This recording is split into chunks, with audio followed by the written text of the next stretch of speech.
seminari o taula rodona sobre la petjada del turisme i que la dediquem com el fenomen del turisme i la gentrificació afecta la vida de la gent en els barris i els districtes. O sigui que avui una mica enfocarem el tema amb què passa amb les relacions socials en els nostres barris, als nostres carrers, quan aquest fenomen d'enfocar l'economia de tota una ciutat o de tota una zona cap a una indústria concreta com és la del turisme, fa que ens modifiquin des de, com hem vist en altres sessions, des dels preus, els espais, fins i tot el clima, i què passa també amb les relacions. I jo per parlar d'això tinc una font que és molt bàsica, que és la meva pròpia vivència. Jo vaig viure la meva infantesa, la meva adolescència en un barri de Barcelona, el Guinardó, que en aquell moment era un barri, diguem-ne, perifèric, i que la vivència de compartir el barri, o potser no tant el districte, per suposat, però érem més de carrer, érem més de carrer que de barri, però era una vivència molt directa. La gent del barri ens coneixíem perquè fèiem moltes coses junts. Anàvem a l'escola del barri, els nens i les nenes, compràvem a les botigues del barri, les nostres mares es coneixien perquè es trobaven molt sovint, pràcticament cada dia es trobaven, anant a comprar el pa, llavors anàvem a comprar la llet. Vull dir que era una convivència molt natural, molt de contacte. Fins i tot a nivell d'oci, de lleure, moltes activitats també tenien lloc en el mateix espai, al mateix barri. Des de les festes majors o les verbenes, que les fèiem allà al barri, fèiem la nostra foguera de Sant Joan i sortíem totes les famílies al voltant de la foguera, però també anàvem al cine junts, perquè hi havia cines de barri, anàvem a veure sessions dobles de pel·lícules de reestreno, que ara em sembla que ja no en trobem gaires, i per tant la vida era al voltant d'un espai molt concret.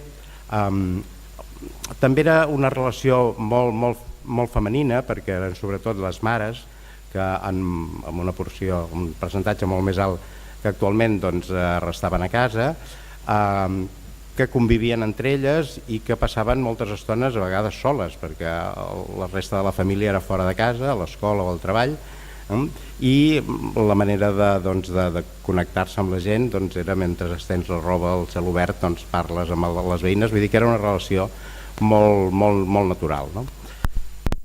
Aquesta relació evidentment s'ha transformat molt durant els anys i potser ara en aquest efecte o aquesta cosa del turisme ja ha arribat a una situació molt transformada, potser ja no som així, però alguna d'aquestes relacions es manté sobretot a través de la institucionalització. Vull dir que ara és molt més habitual que les mares dels amics del barri es coneguin a través de les associacions de familiars de les escoles.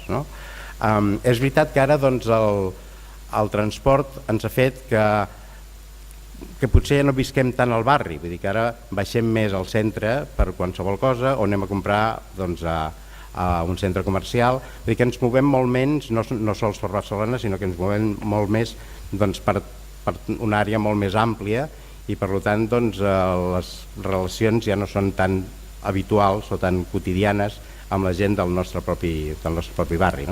També va haver-hi tot un fenomen que és el de les associacions de veïns. Les associacions de veïns neixen abans de la democràcia com un moviment de resistència, en principi molt volgut manipular des d'algunes instàncies econòmiques, però que finalment s'imposa com un moviment popular de resistència que és fins i tot capaç de plantar cara als governs municipals abans que aquests fossin democràtics i en els primers anys de democràcia, però que després justament per aquest trasbàs de persones cap a la vida política des de la vida associativa decauen i semblen perdre pes en el joc de forces socials dels barris.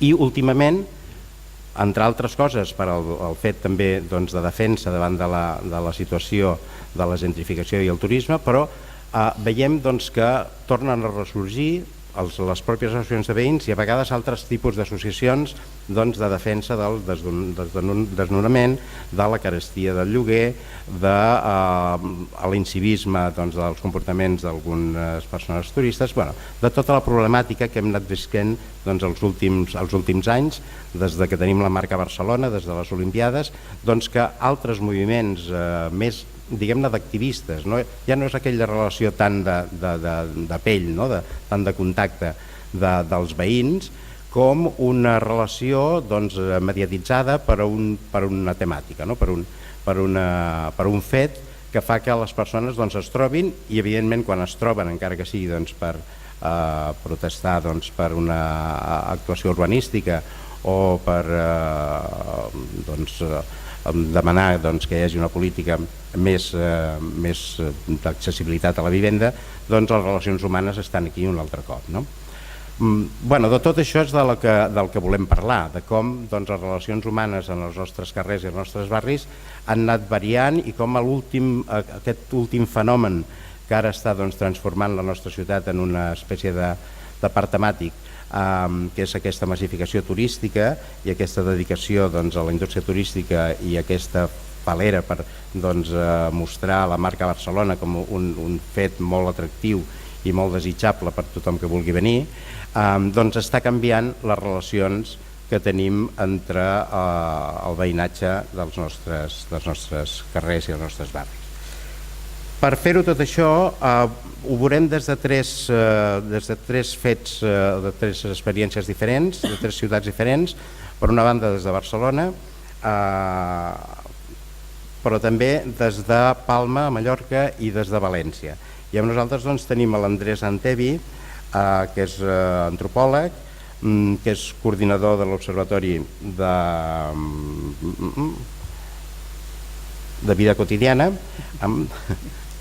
molt bé, i que ell es basarà més en l'experiència seva a Barcelona. El Jaume Franquesa, que treballa a la Universitat de Buffalo, però fa poc menys d'un any que el tenim en un any sabàtic, per tant hem aprofitat per tenir-lo amb nosaltres, i ens parlarà més de la seva experiència a la ciutat de Palma. I per últim l'Alba Herrero, que és del moviment Entre Barris, parlarà de la seva experiència amb la ciutat vella de València. O sigui que ja, com vulgueu, Andrés, si vols començar. I tant. Moltes gràcies, bona tarda. Bé, jo intentaré situar la cosa de la petjada turística a Barcelona i en concret a la Barceloneta, donant alguns apunts sobre un cas molt concret que crec que pot ser extrapolable a tot un model de ciutat.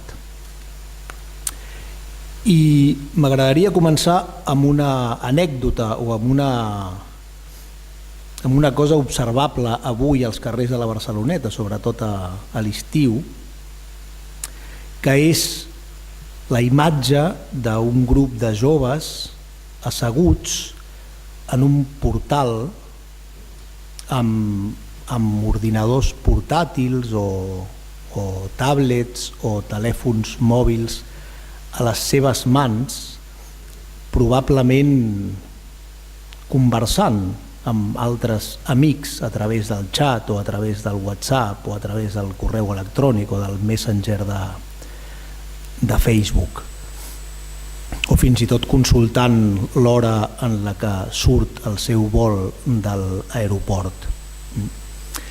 Aquesta imatge contrasta a la Barceloneta amb una altra d'estereotípica de quan els veïns i veïnes que hem viscut allà o que encara viuen al barri parlen del temps en el qual la gent treia les cadires al carrer a petar la xerrada. És una imatge molt recurrent quan es parla o quan s'aborda la memòria del barri. Senyores, senyors, nens i nenes amb una cadira a la porta de casa seva, doncs, conversant sobre les vicissituds del dia o sobre les coses de la vida. Probablement aquesta conversa entre els joves turistes ve a substituir aquelles velles converses entre les veïnes i els veïns del barri, exactament als mateixos llocs, als mateixos indrets, als mateixos portals i carrers de la Barceloneta. I això em porta a pensar, ara que en parlem tant, en què és un barri, o a preguntar-me què és un barri. Ens omplim la boca darrerament del mot barri i veient com ha anat evolucionant la qüestió a la Barceloneta, fruit de la turistització, i el seu barri veí, especialment el barri del Born, crec que és una pregunta pertinent. En concret, el Born és un barri o ja no? A Barcelona estem començant a perdre barris, literalment, tot i que els llocs es mantinguin o fins i tot siguin més agradables per caminar o més xulos perquè estan reformades les seves façanes.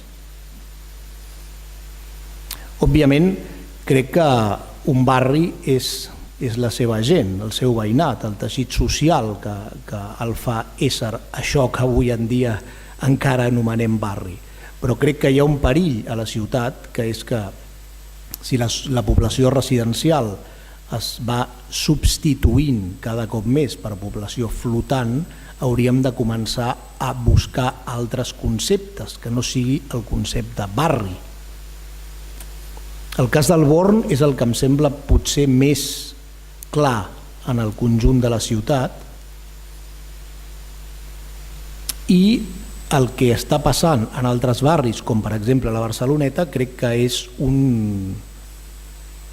no òbviament un camí igual que el del Born, però un perill, i que hi ha un perill en aquesta ciutat, doncs que perdem els barris perquè perdem la gent que els fa ésser barris.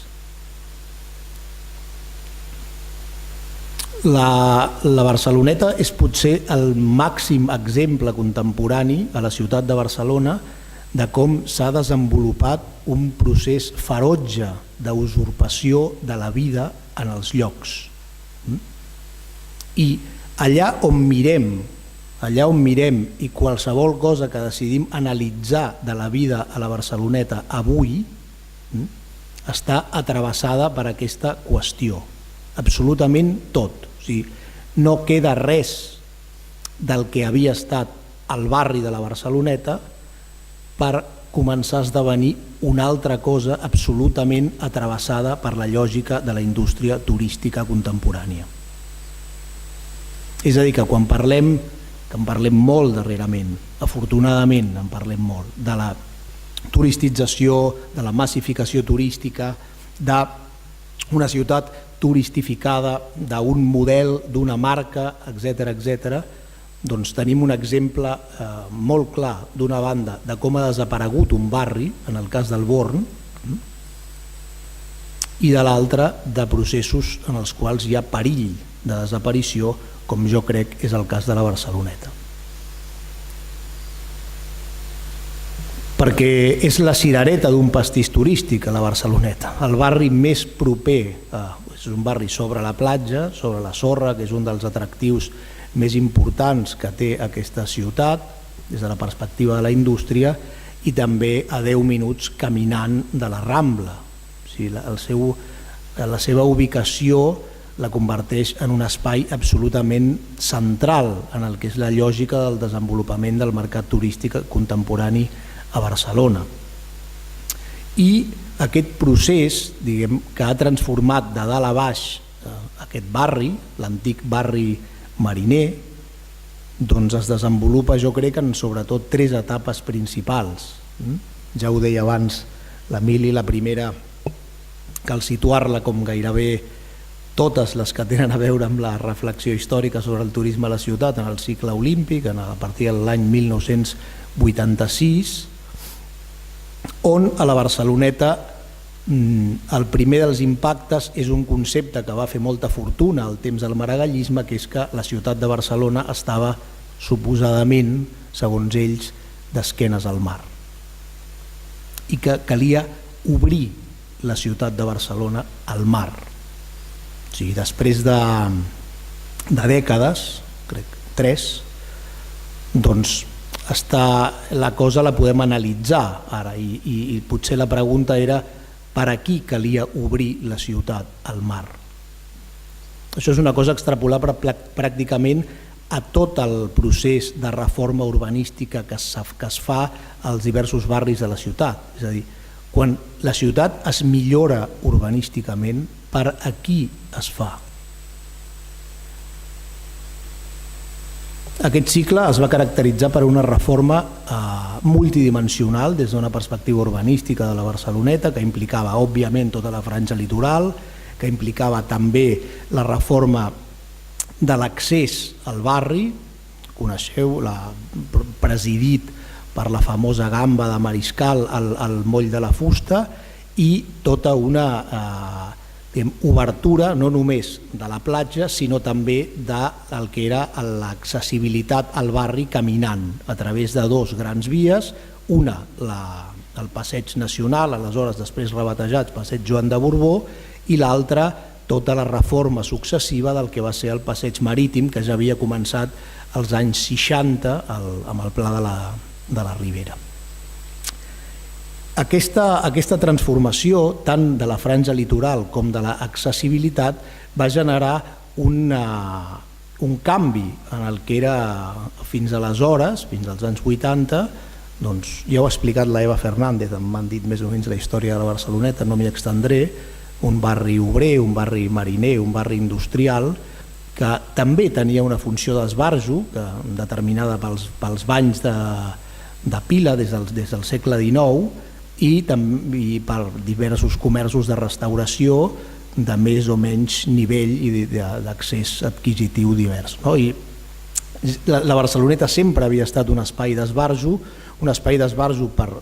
pels barcelonins sobretot, però a partir de finals dels 80, principis dels 90, comença a ser també un espai d'esbarjo pels turistes que venen atrets per el model per l'èxit del cicle olímpic i d'aquesta situació de Barcelona al mapa turístic de les ciutats globals, el primer pas. Jo situaria una segona etapa a l'any 2006, quan es construeix l'hotel W Barcelona, que tots coneixem com a Hotel Vela, i uns anys després, 6 anys, crec, l'any 2013, la reconversió del Port Vell, la conversió del Port Vell en un espai orientat a megaiots. D'aquest primer procés turistitzador del cicle olímpic en derivaria un segon que té a veure justament amb una recurrència que hi ha en aquesta ciutat, que és com la preocupació suposadament per la massificació turística deriva a la elitització, a processos d'elitització dels espais, el famós mantra del turisme de qualitat.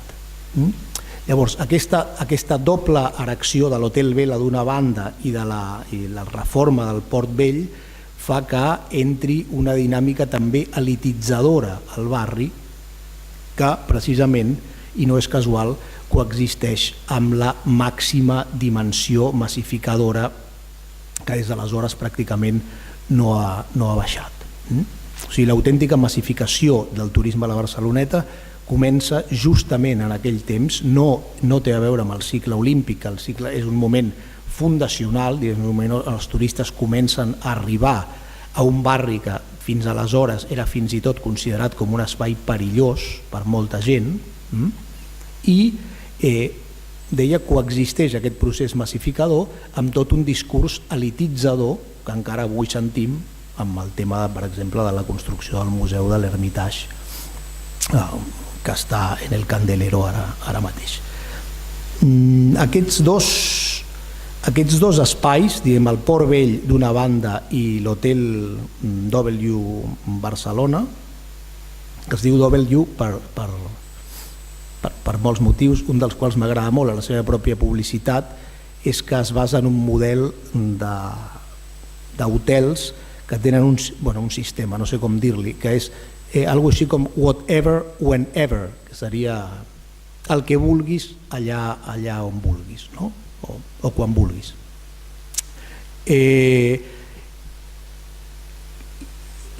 També és una metàfora, diguem, el que implica l'Hotel Vela a les dues dimensions. Si entreu a la web de l'hotel, ara ja han penjat unes fotos meravelloses des de les habitacions, des de les diverses habitacions d'aquest gegant, on es veu el barri de la Barceloneta i el mar, i les vistes són realment impressionants. En canvi, quan es va construir l'hotel, doncs la Barceloneta va perdre bona part del seu horitzó. Els habitants del barri, les persones que cada dia, encara avui, van a banyar-se, sigui gener, febrer, març, desembre, doncs van perdre una cosa bastant important per elles, no? Que era veure el mar sense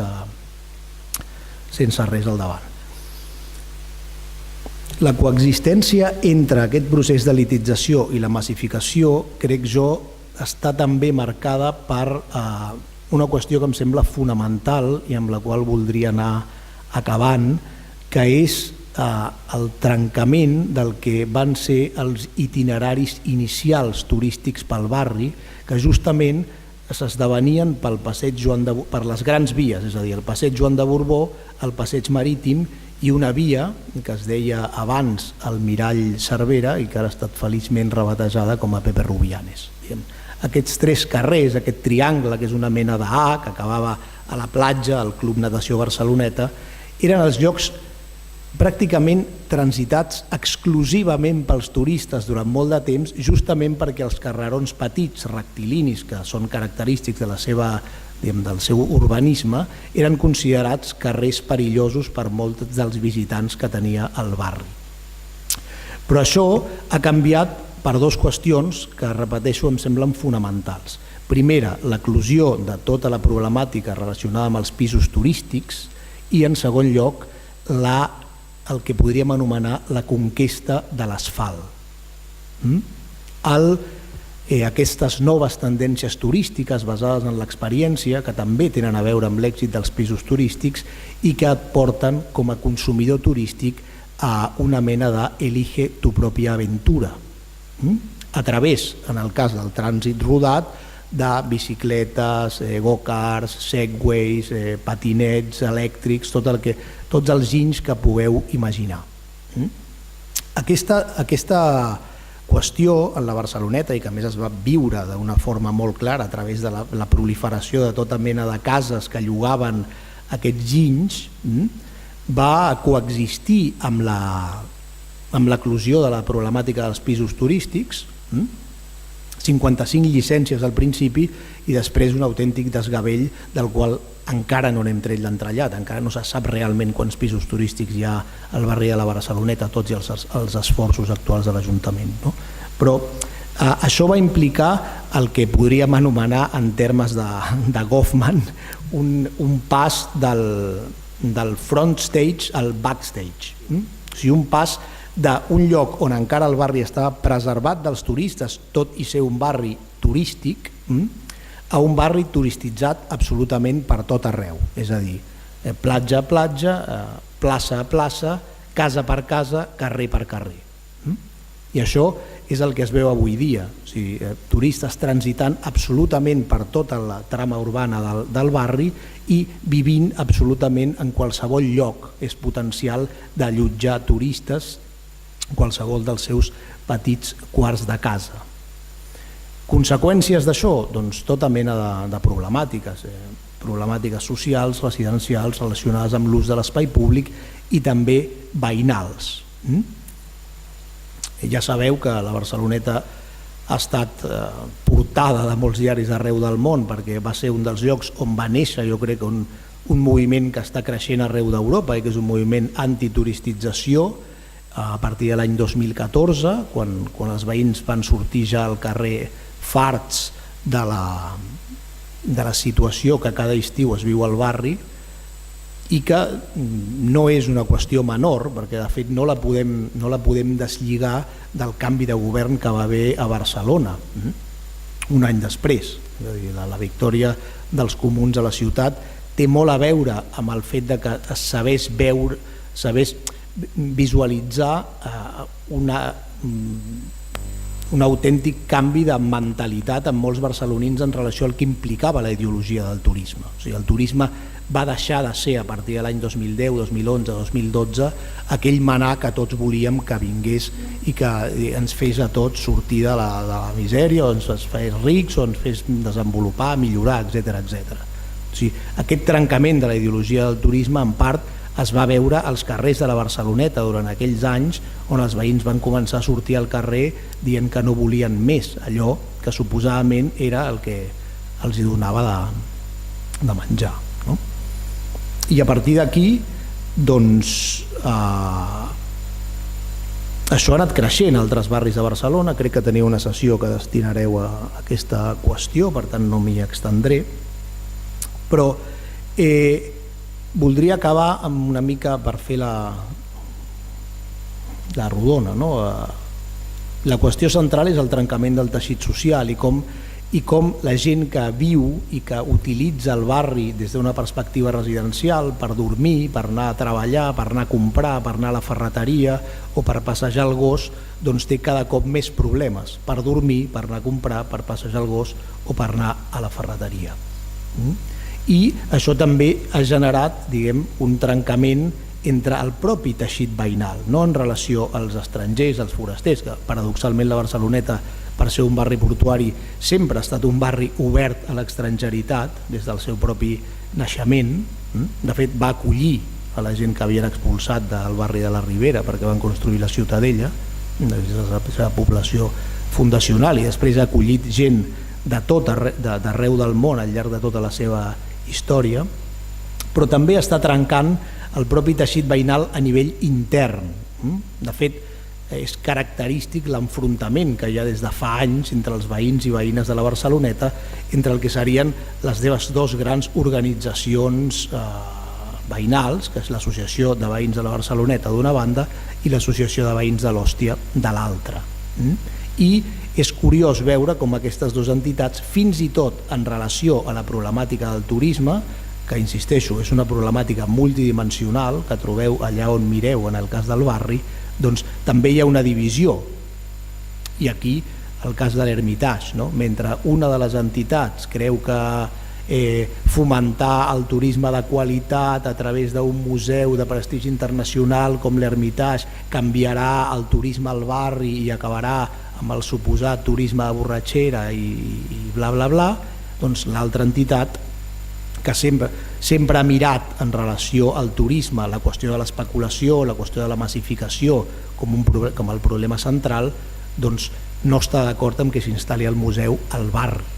Fins i tot a nivell veïnal el turisme també està trencant l'àmbit de les lluites, perquè no hi ha unitat d'acció en relació a la lluita contra la turistització. Però ja crec que més o menys ja.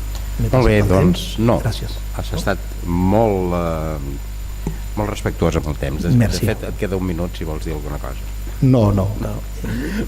D'acord, moltes doncs gràcies. potser després en el debat doncs, molt bé, doncs en Jaume Franqueses ens parlarà d'una altra realitat que és la de Palma.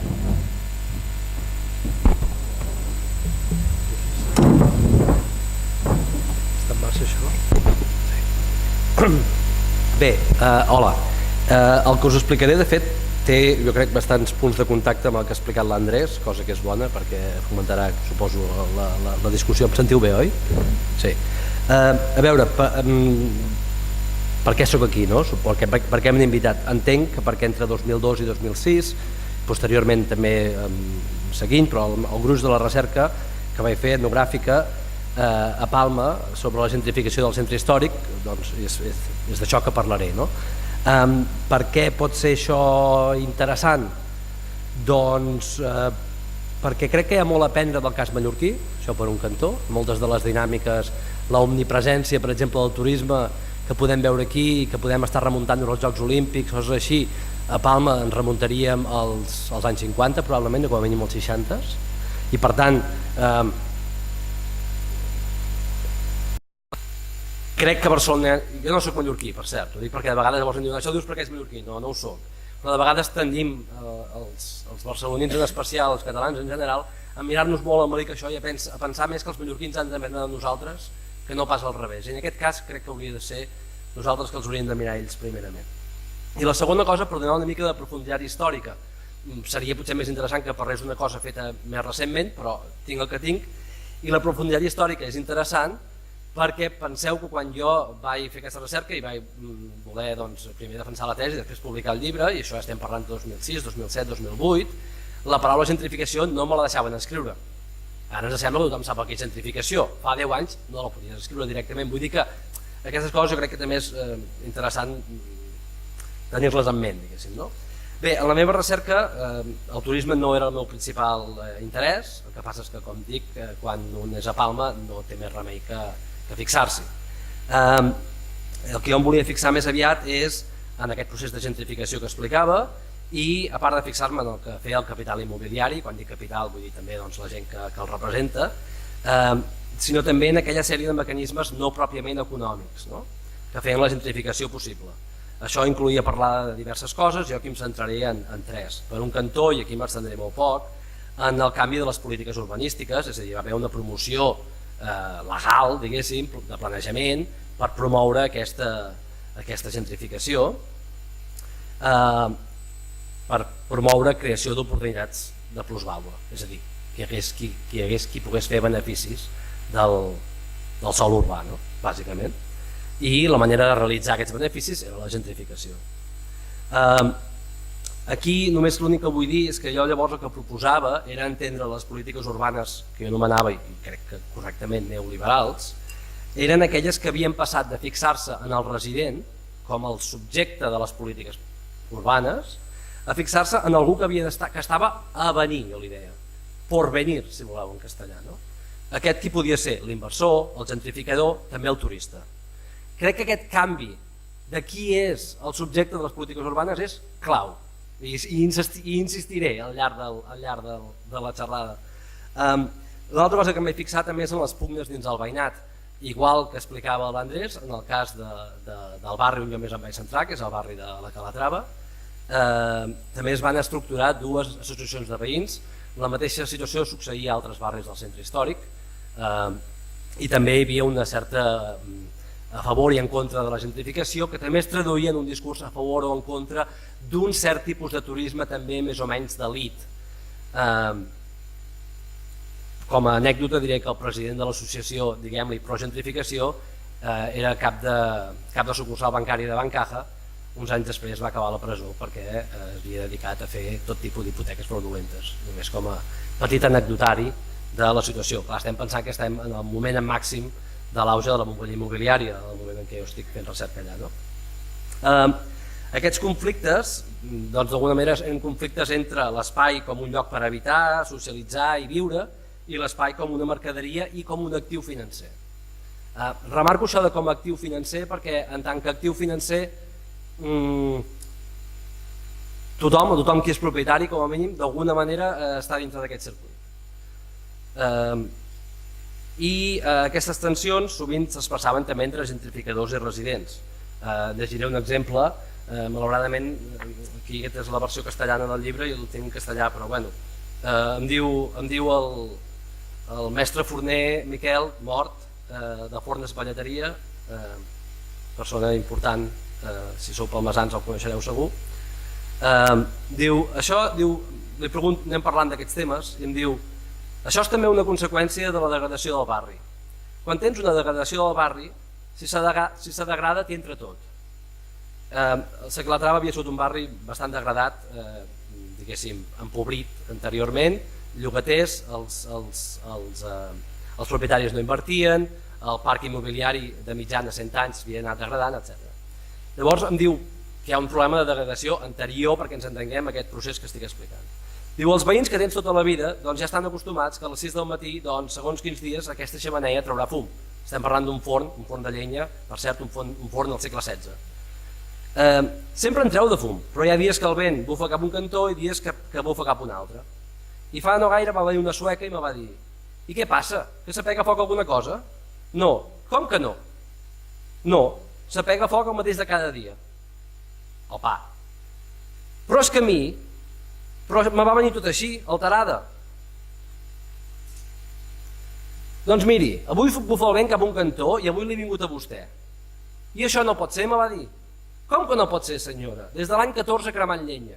O sigui que vostè ara fa un parell de mesos que està aquí, o 2 setmanes que és aquí. I avui li he tocat el fum, però nosaltres ho hem fet tota la vida, això. Diu, de totes maneres, el dia següent li comences a explicar una mica la cosa i li dius, senyora, que és un forn de llenya, o sigui, un forn de llenya tradicional de fa i que tot el món et diu que ho has de conservar, etc.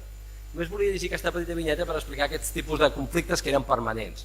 El club d'esplai un dia es troba que al lloc on es trobaven a la plaça doncs es trobaven cada dissabte a les 9.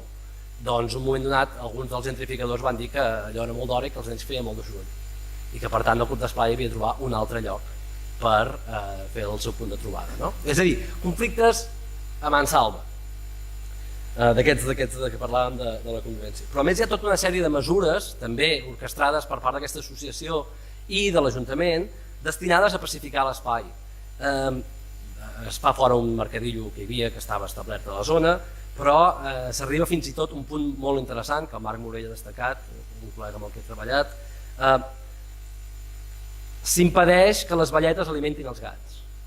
Les velletes, no dic perquè normalment són velletes, que porten els menuts del pollastre i els deixen allà una cantonada perquè els gats mengin. Pensem que quan Santiago Rossinyol parla de l'illa de la Calma té un capítol dedicat als gats de Palma. Vull dir, els gats no són qualsevol cosa a Palma, doncs això també s'ha d'eliminar perquè molesta. Molesta trobar que de cop i volta hi ha un tros de fetge per allà que el gat ha deixat mig perdut. No? És a dir, els intents de pacificar l'espai són molt grans, no es deneguen permisos per festes populars, etc. Darrere de tot això el que hi ha, i crec que n'hem de parlar, és un interès de classe. És a dir, que els residents de tota la vida no molestin els nouvinguts. Aquí, de fet, es venia a culpar de la degradació arquitectònica. Això és una cosa important. Crec que molts cops el nouvingut pensa que el barri on va és pobre per culpa dels que ja hi eren. No? Aquest és un punt també a destacar. Encara que, com he dit, la degradació arquitectònica estava causada per la manca d'inversió dels propietaris, en la seva majoria absentistes. No? Bueno, i finalment hi ha la qüestió del turisme.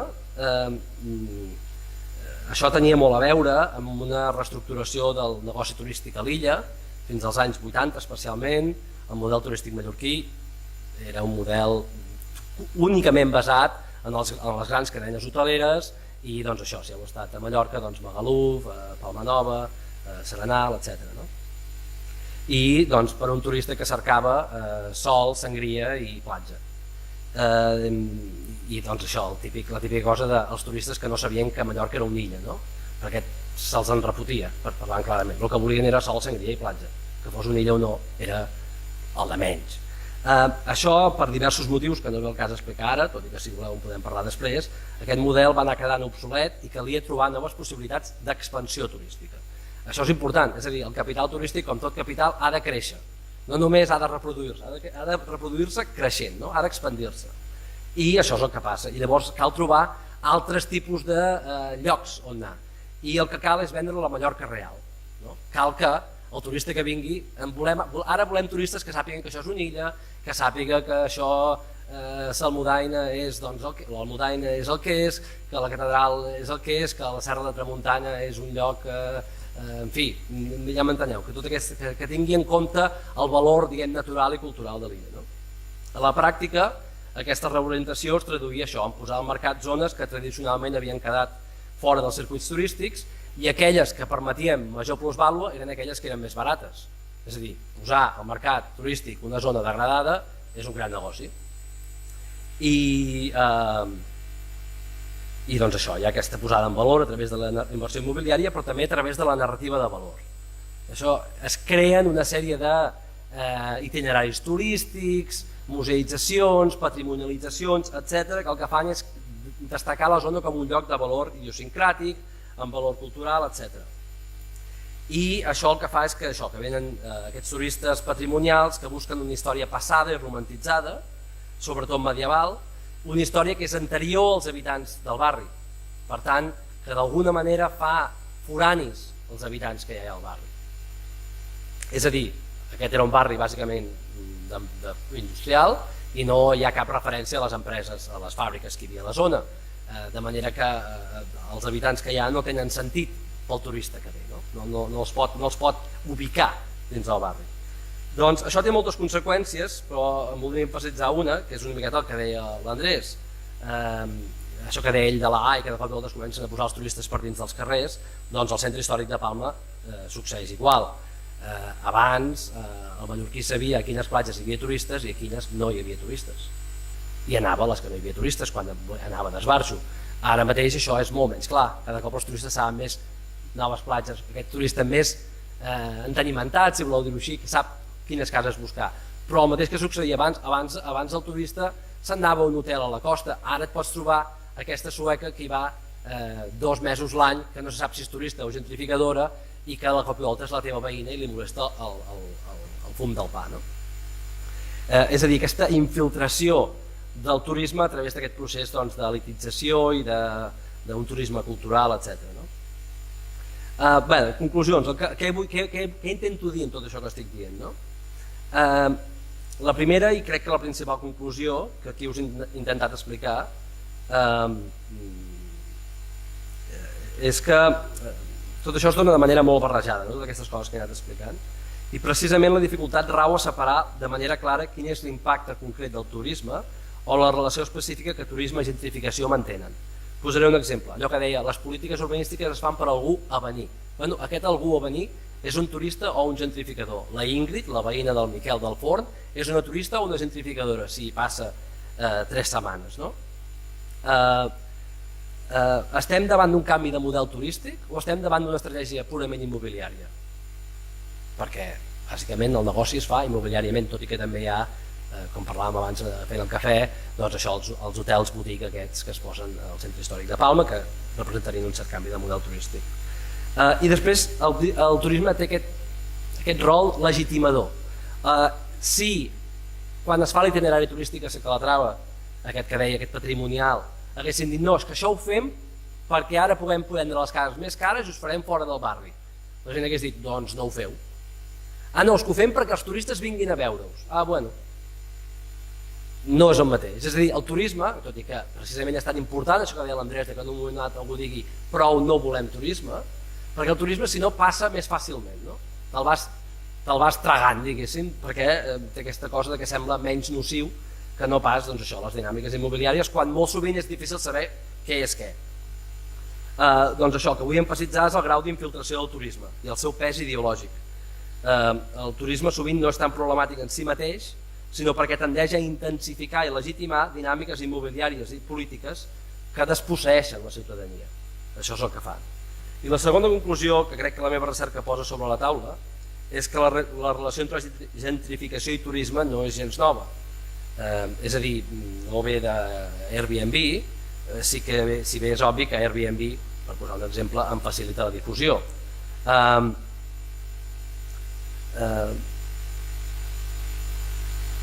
I plantejo de fet una idea que he comentat sovint, que és que potser una manera d'entendre el que està passant a Barcelona i en general a Catalunya, jo diria, és que Barcelona s'està en alguns sentits balearitzant o mallorquinitzant. Per això plantejo allò que deia anteriorment de que caldria veure què ha passat a Mallorca. Posaré 2 exemples que crec que rectifiquen una mica d'aquesta idea. Un és l'ordenança de civisme. Encara que la seva implementació inicial ens queda un poc lluny, cal entendre-la de manera similar a la pacificació de l'espai públic que he mencionat anteriorment. I si recordem la seva implantació, recordarem que el fenomen turístic va tenir un pes cabdal en legitimar-la, tant en positiu, evitar que els turistes vagin mig despullats, per exemple, com en negatiu, evitar que els turistes deixin de venir per culpa de ser víctimes de carteristes. És a dir, encara que la gent la tragués més o menys, aquesta justificació va tenir un pes important a l'hora de vestir l'ordenança. I després el canvi de model turístic també és a la mallorquina el que estem vivint aquí. Fins als anys 80 el tema era Lloret i Salou, per entendre'ns, i cada cop és més a altres llocs, no? L'èxit de Barcelona és el canvi més evident i bueno, això, que depèn de Mallorca. I el tercer punt, i un pèl polèmic, però el faré curt, no sé si tinc temps, no sé si tinc temps? Bueno, sí, doncs perfecte, em sembla que ho podré fer tot llavors. El faré curt aquest punt. Tots som turistes. Amb això no vull culpabilitzar-nos, vull que també situem les coses clares. És a dir, gairebé tots nosaltres participem d'aquest nou model turístic i ens encanta anar a Praga, Lisboa o Nova York a passar un cap de setmana.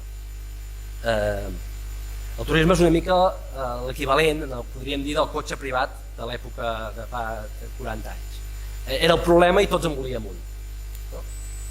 Evidentment que hi ha gent que potser no ho fa i gent que potser no va tenir cotxe, però perquè ens entenem. És un problema però també un alliberament, no? d'aquesta cosa doble. No entraré més en aquest punt, potser hi tornaré un moment després. Amb tot això, i per anar ja a conclusions més generals, el que vull dir és que entre el turisme i la gentrificació hi ha una coincidència històrica. És a dir, en el mateix moment en què la gentrificació passa a ser una estratègia, diguéssim, global d'apropiació capitalista de la ciutat, jo ho diria així clarament, diguéssim, hi ha també un canvi de model turístic que d'alguna manera actua simbiòticament en aquest procés. Aquest turisme que va guanyant pes des dels anys 80, que alguns anomenen postflutista o com li vulgueu dir, està vinculat a aquestes dinàmiques immobiliàries i a la financerització del sòl urbà. A banda de la coincidència històrica, entre turisme i gentrificació hi ha una congruència lògica, que potser és encara més important. Aquesta congruència lògica és la que he volgut destacar amb aquella idea del avenir.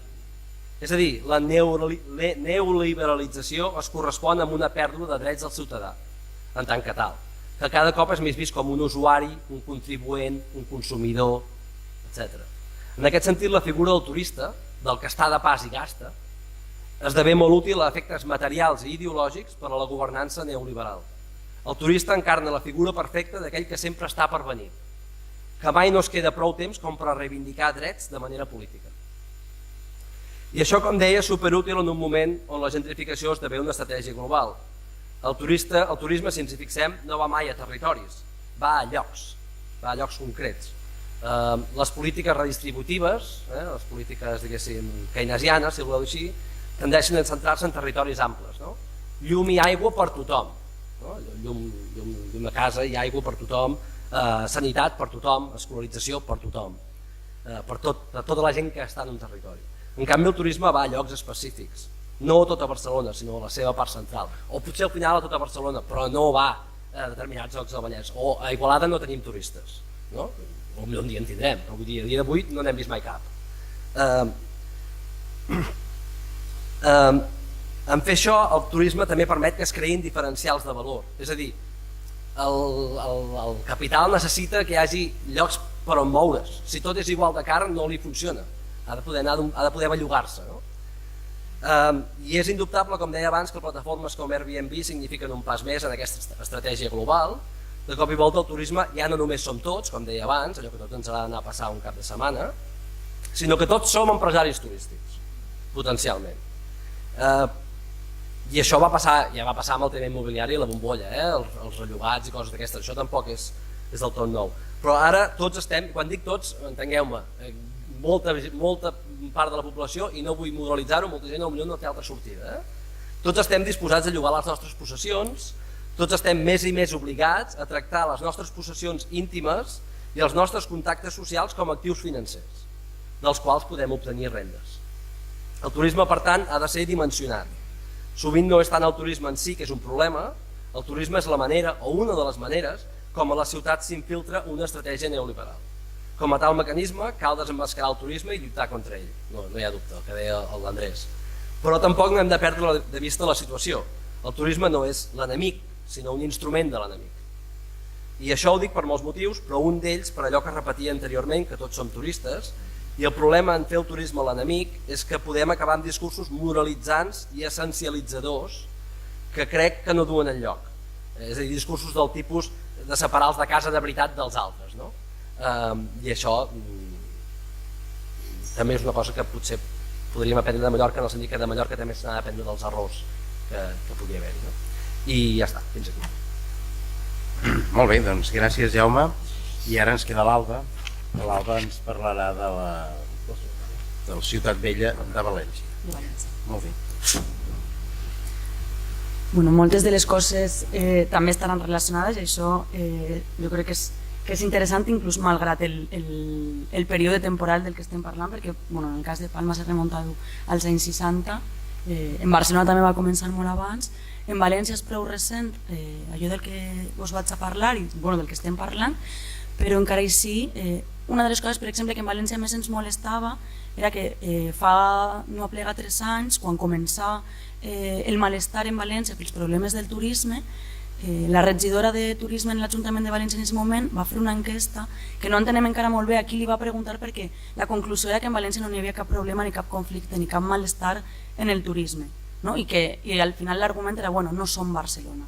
Bueno, pues, escoltant ara això és com no som Barcelona, no som Palma i no ho volem ser, no? I és una de les coses importants en les que insistim sovint quan bueno, venim a aquests llocs o fem notes de premsa, fem accions o el que sigui. Tant entre barris, que és una xarxa de col·lectius a nivell de ciutat, com veïnat en perill d'extinció, que seria com un node de barri d'aquesta xarxa, apareixen en un moment en què això, en la ciutat de València i en altres ciutats arreu de l'Estat comencen a identificar-se el fenomen de la turistificació i de la bombolla dels lloguers i els problemes que aquests dos fenòmens entrellaçats tenen en la vida quotidiana de les persones que vivim en la ciutat, no? Vull dir, ja anàvem en molt de retras, el fenomen ja aplegava molt tard en comparació amb altres ciutats, però igual anava més de la mà de Sevilla, per exemple, i comença a identificar-se.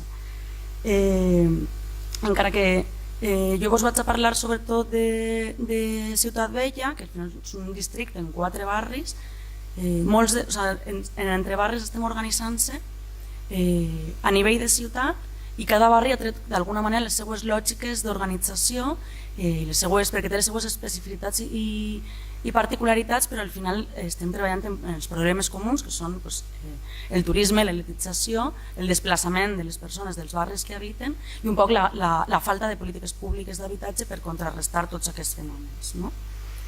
I això d'alguna manera ens fa estar tot el temps com en aquesta necessitat de treballar molt a nivell de barri, perquè és per on passen les nostres vides quotidianes i les nostres relacions, el nostre teixit més proper i allò que entenem d'una manera més directa i més des dels cossos, però també a nivell de ciutat i d'estratègies més polítiques i inclús a nivells superiors arreu a nivell d'estat, no?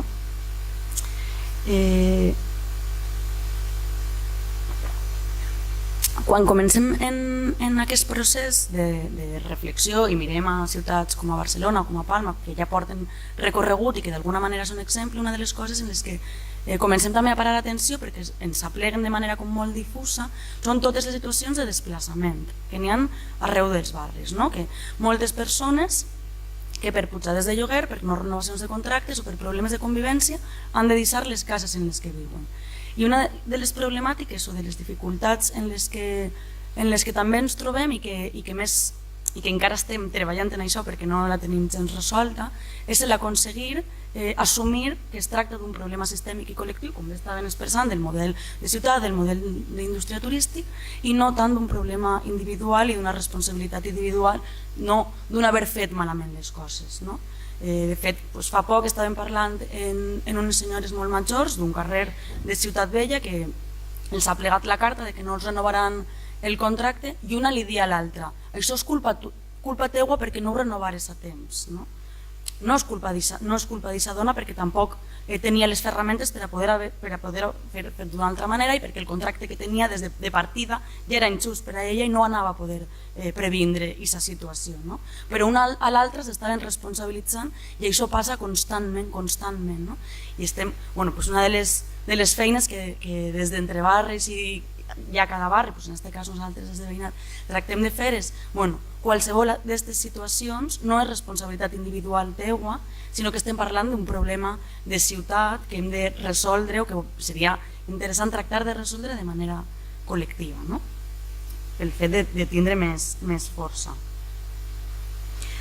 d'alguna manera el repte és aconseguir canviar aquest discurs hegemònic que lligava molt en allò que estaves dient de lo fàcil que ve la neoliberalització i tota la responsabilitat recau sobre l'individu, no? I que bé ens ve que estigueu de pas i no protesteu, no? D'altra banda, una de les reflexions que tenim en Ciutat Vella és que hem aplegat tard.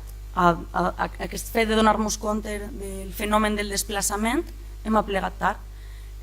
Crec que pensem que els moviments socials en Ciutat Vella estaven alerta, estaven pendents dels processos que esdevenien en el barri, però que ha sigut un procés molt silenciat, molt invisible, molt poc a poc, i que quan hem parat atenció i que érem conscients de que el desplaçament estava esdevenint, molta gent ja no estava en el barri. Molta gent, sobretot gent molt major, de renta antiga, n'hi ha un procés, com en molts altres barris, de degradació molt forta en la Riguà dels anys 60 i després més intencionadament en un procés de degradació en els anys 80 i un pla de regeneració en els anys 90 que expulsa totes les rentes antigues o moltes de les rentes antigues i gran part del veïnat més vulnerable, no? I quan parem atenció a aquestes rehabilitacions, a aquests edificis que estaven buits, n'hi havia hagut altres processos en el barri que havien tingut com més protagonisme i de sobte ens trobem que quan comencem a mapejar, com s'està fent en molts altres barris de la ciutat, casos de desplaçament, n'hi ha tot un teixit que ja ha desaparegut segurament fa 10 anys, més o menys, no? I mentre que en altres barris és cert que està passant ara que els estem veient, que els estem identificant i que inclús aquestes persones estan identificant entre barris com a agent interlocutor per a negociar o com per a, malgrat no ser un sindicat de llogateres ni res tal, però sí que s'està com identificant almenys com aquest agent o com aquesta veu que de cara als mitjans està tenint cert ressò i que està sent com una veu crítica a aquest procés, no? I per tractar de centrar-me un poc més en les relacions i en les vides quotidianes del barri i els efectes, com el turisme condiciona aquestes relacions, i una de les coses que parlant en amics abans de vindre, dient, però no caiguem en els malestars, no caiguem en els malestars, però jo estic trista perquè estic perdent molta gent estimada que se n'ha d'anar del barri en el que visc. Vull dir, abans és cert que les relacions canvien i que la vida quotidiana canvia, que les famílies no són, l'estructura familiar no és la que era, ni les dinàmiques de la vida quotidiana ho són, però des del present, la meva història de vida en comparació en altres és molt més curta i la meva percepció dels canvis per tant també ho és i parlo òbviament des d'ahir, però jo estic perdent persones estimades del barri que me trobava en el dia a dia, que me trobava en els comerços, que me trobava en els bars, que me trobava en els diferents espais de sociabilitat que s'inventem quotidianament i les estic perdent perquè no poden pagar els lloguers, perquè no poden suportar els problemes de la convivència i això genera nous malestars. Abans n'hi havia uns altres, no és que ara comencen els malestars, és un canvi de malestars. Els canvis en les dinàmiques de la vida quotidiana, la substitució comercial, igual que estaven dient que apareixen tendes de lloguer de bici, de souvenirs, etc. Desapareixen fruiteries, pescateries, ferreteries, xicotet comerç, que fa fàcil la vida en els barris per a qui l'habita. L'espai públic i la privatització de les terrasses, això en aquest cas, en el cas de Belluters em sembla que crec que passa en molts altres barris també, però en Ciutat Vella almenys ho tenim és com un arraconament territorial. N'hi ha carrers, n'hi ha bars, i n'hi ha places que abans eren per a la gent que vivia en el barri, que se feia ús d'anar-s'hi a fer-se una cervesa, o se feia ús de quedar en la plaça, de jugar els xiquets i les xiquetes, o de travessar, fer un recorregut quotidià de ta casa a la tenda o de ta casa a on fora. I ara evites carrers, evites places, vull dir, i és com que cada vegada, i també ho estaven comentant abans els companys, de com abans, abans els itineraris eren com limitats, i ara se van expandint, no? Ara ho plenen tot, no? En Ciutat Vella és com que a més els espais que queden per a la gent local que fugís d'allò turístic perquè no vol estar ahí són els més sorollosos, els més lletjos, els que al final són els que estem assumint ara com a propis, sí, són propis. Sabem que ahir no volen anar els turistes perquè doncs això, està a prop d'una avinguda relativament gran o està en una zona que no l'han rehabilitat encara, però hem hagut d'abandonar altres espais, no? A banda de que si no els hem abandonat, els preus d'allò que podem consumir en aquests espais segurament ha pujat. Dins d'aquests espais també la pèrdua d'espais col·lectius amb arrelament, que siguin llibreries o centres socials, vull dir, espais que deixen de poder pagar els lloguers o que no poden sostindre's i mantindre's en les noves dinàmiques del barri. Una de les altres qüestions que trobem de com altera la vida quotidiana és el que diem abans de totes aquelles persones que ja han desaparegut, no les que han desaparegut recentment, sinó les que porten més temps desapareguent en tota aquesta regeneració del barri i és aquesta pèrdua d'heterogeneïtat social. Hem plegat un moment que cada vegada és un barri més homogeni, tots aquells col·lectius més vulnerables, més en risc d'exclusió social han sigut els primers a desaparèixer molt intencionadament, perquè a més és com tot aquest fenomen del turisme, tota aquesta regeneració, tot aquest model de ciutat òbviament no va acompanyat, com dia al principi, de polítiques públiques d'habitatge acordes a evitar aquesta pèrdua d'heterogeneïtat. És a dir, per exemple, en Ciutat Vella, en València, tant la Generalitat com l'Ajuntament sí estan tractant de promoure polítiques d'habitatge, però molt encarades al rejuvenir el barri, que és algo que porta com anys i anys i anys en la intenció de rejuvenir el barri, que vinguen parelles joves, que tinguin fills, que això, en cap moment estan parlant d'habitatge públic o d'habitatge social que pugui mantenir aquests col·lectius que són els que estan desapareguent i que s'han d'anar lluny, perquè dius, les persones que jo estime s'estan anant del barri s'estan anant al següent barri, les persones d'aquest següent barri que expulsen s'estan anant al següent barri, però vull dir, hi ha un moment que fins a quin barri o fins a quin poble ja de l'àrea metropolitana s'estan haguent d'anar les persones expulsades, fins quants quilòmetres han de recórrer conforme més pobres són les persones que són expulsades, quina és la distància del lloc d'origen al que han de plegar per poder pagar un lloguer.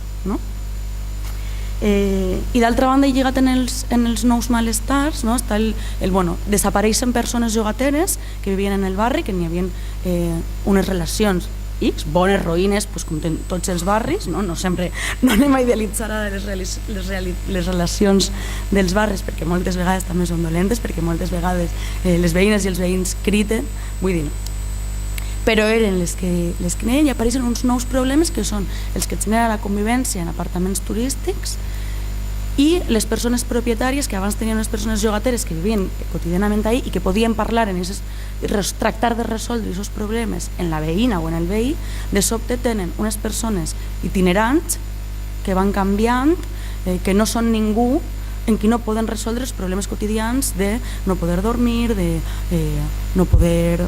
moltes coses, els problemes que no són nous, que ja sabem que genera aquest tipus de convivència. A més, una de les dificultats que, en el cas de les reflexions que tenim en veïnat en perill d'extinció, especialment en Ciutat Vella, és el fet que hi ha una normativa molt confusa, molt difícil de fer complir i que no n'hi ha ningú que l'estigui fent complir. Per tant, posen d'alguna manera els propietaris i les propietàries en el paper de policies de fer que hagin de ser aquestes persones les que denuncien una situació d'il·legalitat. Això, si voleu, no sé, igual ho podem debatre després, perquè nosaltres és una cosa que ens està generant com moltes contradiccions, perquè fins al moment és com l'única ferramenta que tenim de cara als apartaments turístics il·legals, però ens genera com moltes controvèrsies en relació al paper que juguem com a persones. Vull dir, jo no sé si vull ser qui hagi de denunciar, i inclús moltes vegades quan no es tracta d'un gran propietari, sinó que és un xicotet propietari que està tenint un apartament turístic il·legal i un propietari que és la seva vivenda habitual, un un poc per ahí. No sé, això ho deixem ahí perquè és un debat que no tenim per a res resolt i això.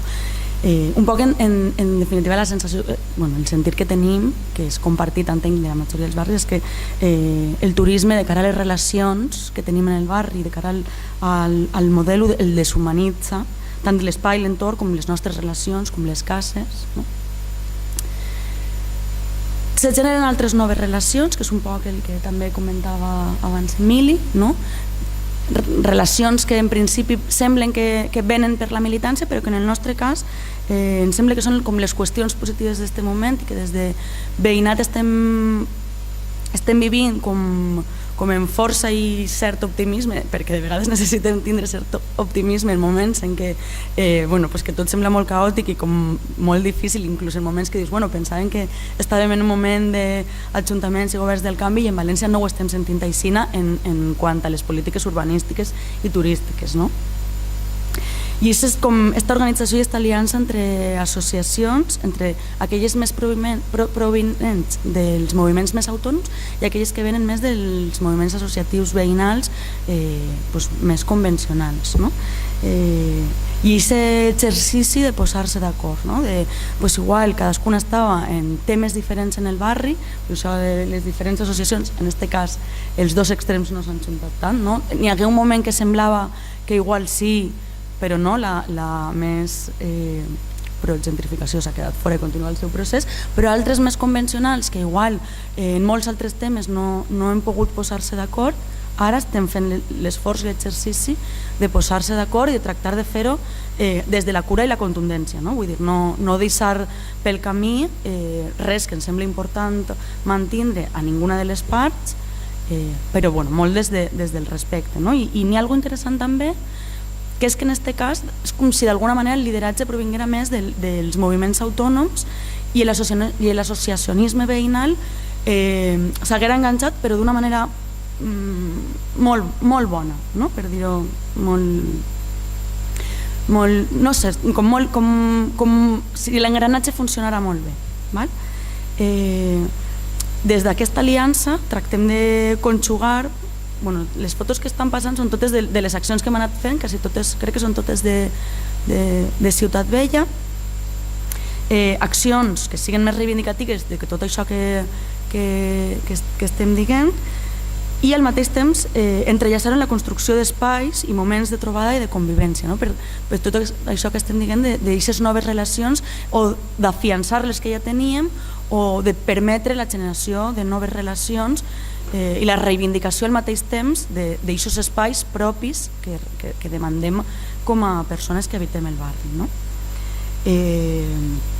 Al mateix temps això sol anar entrellaçat de totes unes altres accions o reflexions més de caràcter més estratègic.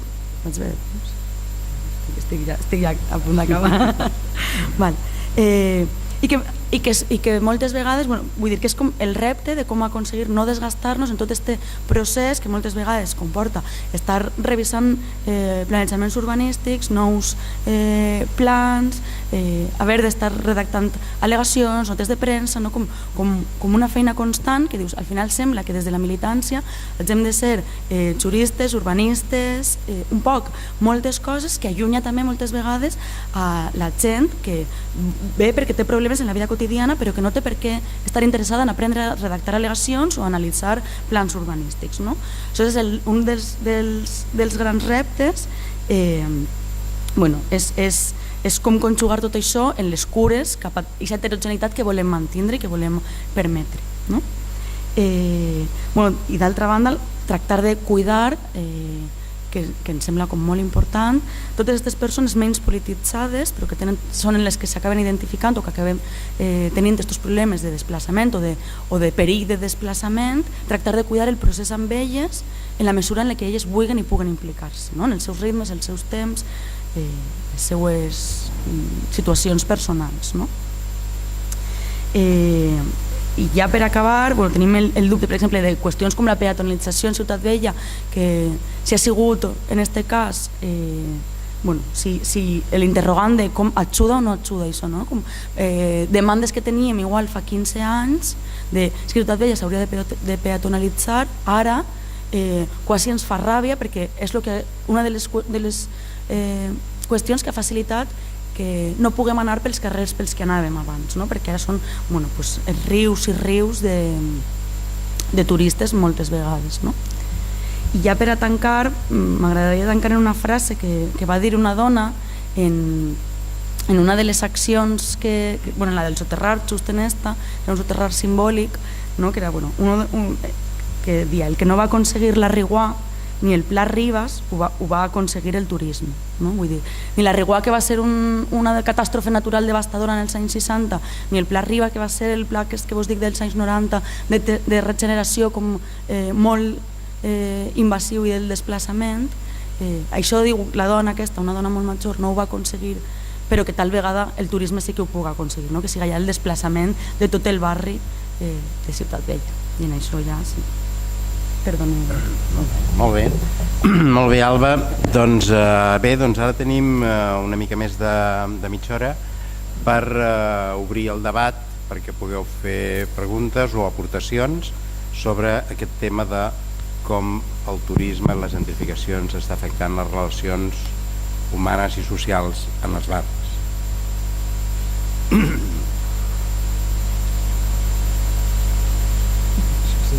Jo diré una cosa per provocar una mica. Veus? De vegades diuen que, no sé si em sent, que hi ha una cosa que és pitjor que t'explotin, que és que ningú et vulgui explotar, no? M'explico, vull dir, de vegades és millor que t'explotin que no pas ser aturat, o diguéssim, doncs amb això passa una mica igual amb això del turisme. Ho dic per això que deies tu de la peatonalització, de què fem, això era una demanda antiga que era nostra, tal i qual. Una mica el que passa és que tenir turisme és un problema, però no tenir-ne també pot arribar-ho a ser, en el sentit que hi ha territoris que ja els agradaria tenir turisme. Jo he fet també recerca a la Terra Alta i allà ja els agradaria tenir turisme, ja en tenen algun, però ja ens entenem. És a dir, el que això vol dir és que vivim en un context que és fumut i que per això crea aquestes contradiccions, només és... però que ja està, només diré això, potser si pot provocar una miqueta de cosa. Bé, jo volia comentar-vos una cosa, sobretot a partir de l'última aportació de l'Alba.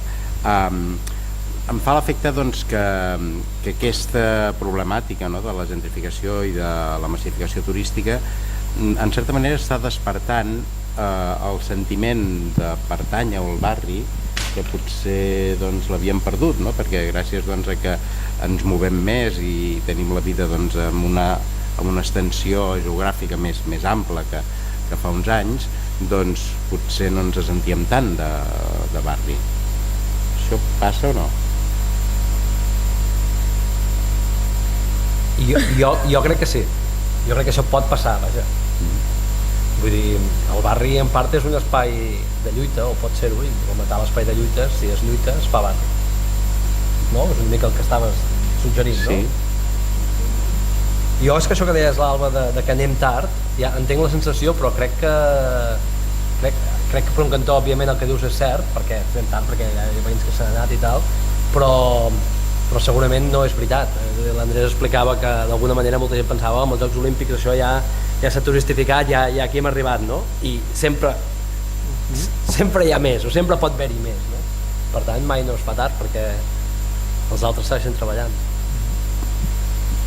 Clar, jo en l'anar tard, per exemple, em referia més en comparació amb altres barris de València, no? Que és com que s'està clar, pues que ara és com algo que està molt clar i que s'identifica molt ràpid i que quan algú li diuen en un barri que han comprat tot un bloc és algo que és com una evidència molt clara, no? Automàtic. No? En Ciutat Vella això va passar fa 10 anys i va ser invisible, no? Sobretot. Jo no sé si estic d'acord del tot en lo de recuperar el sentir de barri, perquè jo no crec que s'haguera perdut. Jo en València no tinc la sensació de que s'haguera perdut en determinats barris, no? Igual n'hi ha altres barris més, no sé, menys identitaris, no? Que pot ser, sí, i això està servint per al que tu dius, no? Però barris com Benimaclet, com Ciutat Vella, com el Cabanyal, crec que està generant altres aliances en quant a la militància que no estaven passant, però no sé si diria que estiga, no ho sé. tinc dubtes. Bueno, aquí el company, no? Tu estaves comentant que hi ha pèrdues de barri, no? Estaves parlant del Borne com un barri perdut, no? Que ha deixat de... No barri. No és un barri. No és un barri, un no barri. No sé què és encara. Barri no. Per tant, pot arribar un moment, no?, de que els barris es converteixin en un no barri. I jo crec que aquí és una mica el tema també, no?, amb aquest treball que caldria fer, no?, en el moment que hi ha tant de turista que desplaça a la gent cap a altres llocs, i això provoca també que el tema del comerç deixi de ser un comerç de proximitat, etc. Em semblava molt interessant és tot el treball aquest més comunitari, no? És com tornem a agafar les rendes, no?, de lo que és comunitari i comencem a realitzar activitats, propostes, no?, dintre d'un barri per tornar a teixir una mica aquesta comunitat, no? Ens trobem en algunes vegades que en el barri hem deixat de conèixer la gent, no? S'han marxat els amics que havia conegut a la ferreteria o a la carnisseria o on sigui, no? I de cop a volta l'he perdut també perquè tampoc puc fer altres amics perquè ja tampoc existeixen aquests comerços, no?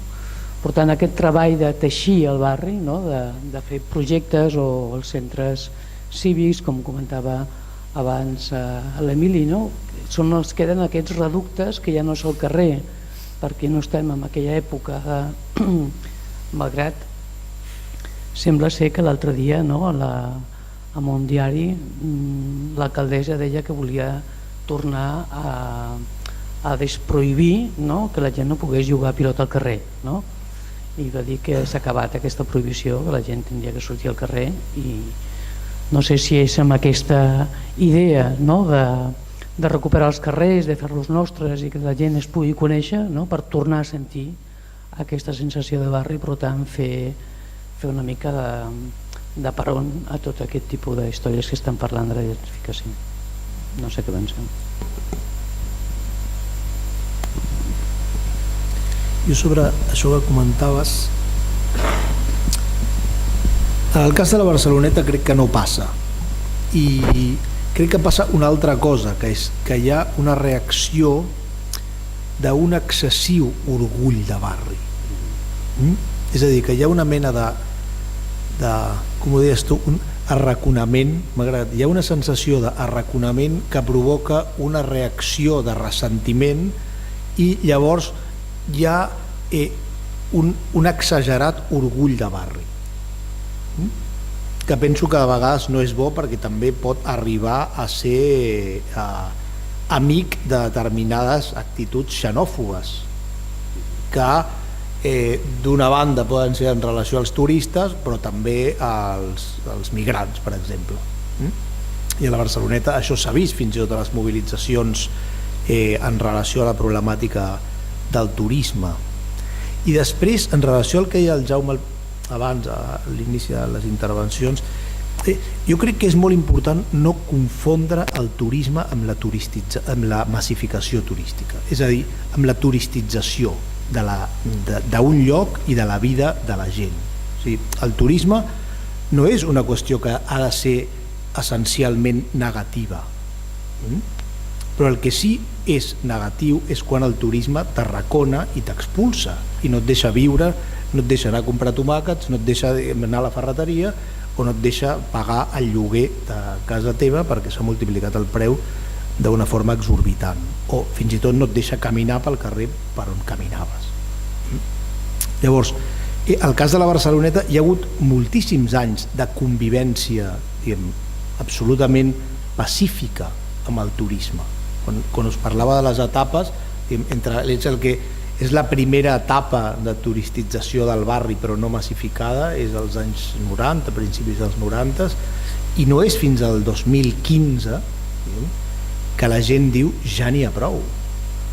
I durant molts anys, mentre no es va travessar segons quina línia vermella, segons quina frontera, que justament tenia a veure amb una autèntica invasió d'espais que el veïnat no volia que fossin envaïts pels turistes, no hi havia una problemàtica gran en relació a això. Però clar, o sigui, un cop diguem, el turisme ho envaeix tot en el que és o sigui, els carrers, però també les cases de la gent, o sigui, la mobilització del barri l'any 2014 2015, ara no recordo, o sigui, jo recordo que recordo perfectament com va començar, i va començar perquè un veí estava fart de tenir uns joves a sota de casa seva tocant amb la guitarra una cançó a Bob Dylan, tenia la seva mare malalta, havia d'anar a treballar al port a les 6 del matí i va baixar i va dir ja n'hi ha prou, i volia entrar a la casa i apallissar els xavals que estaven tocant o sigui, uns xavalets que s'estaven divertint allà i que no pensaven que no molestaven a ningú, i a partir d'aquí es van muntar les primeres mobilitzacions i, bueno, i tot el pollastre que va venir després, no? Però, o sigui, jo crec que la massificació turística és diferent que, diguem, que l'expansió del turisme en segons quins llocs, i de vegades ho estem confonent, com si el turisme fos ja sinònim de massificació. Jo veus un turisme i no hi ha un problema, diguem, de turistització, però pot haver-hi perquè hi ha com la base ja posada, els fonaments Clar, de fet hem vist avui i els dies anteriors que hi ha uns efectes, sobretot doncs, amb el tema doncs, més econòmic, de l'increment del cost de la vida, que fa que la gent hagi de marxar dels seus barris, que és netament negatiu, no? Però abans hem dit, no?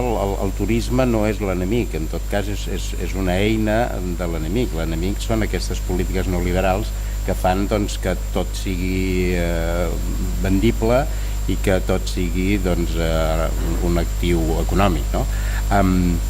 Perquè, clar, hi ha una altra cosa, no? Quan tu parlaves de que amb un veí no? Més o menys estable, doncs quan tens un problema doncs segurament els dos teniu ganes de resoldre'l, no? Perquè com que heu de continuar o teniu la previsió de continuar vivint junts, doncs teniu... Clar, amb una persona que està doncs, de pas, encara que s'estigui doncs, 15 dies o un mes de vacances, doncs no té massa interès en resoldre un problema, no? Perquè jo el dia 30 me'n vaig i aquí et quedarà el problema, no? Però em preocupa el fet de que potser és una qüestió de número també, però el fet de que la relació amb el turista doncs, sembla molt pobra, no? Una dels suposats beneficis del turisme que fem tots és doncs, de l'intercanvi de cultura, de coneixements, de punts de vista, no? Però per això cal que hi hagi una relació de certa qualitat humana entre els que venen, els que estem, els que anem i tal, no? I això sembla que no es produeix. És només per una qüestió de número, és que són masses, o és que no fomentem, o les polítiques turístiques no fomenten aquest, no? Abans parlàvem una mica també del turisme real, no? A Mallorca, de dir, escolta, ara no només venim a veure la foto, sinó que volem veure també doncs, el que és la realitat. Jo proposaria que comparéssiu una guia de catàlegs de cases, una guia immobiliària, amb una guia turística. O que mireu els folletos, les revistes de bord dels avions, especialment de les companyies de baix cost. És difícil de distingir.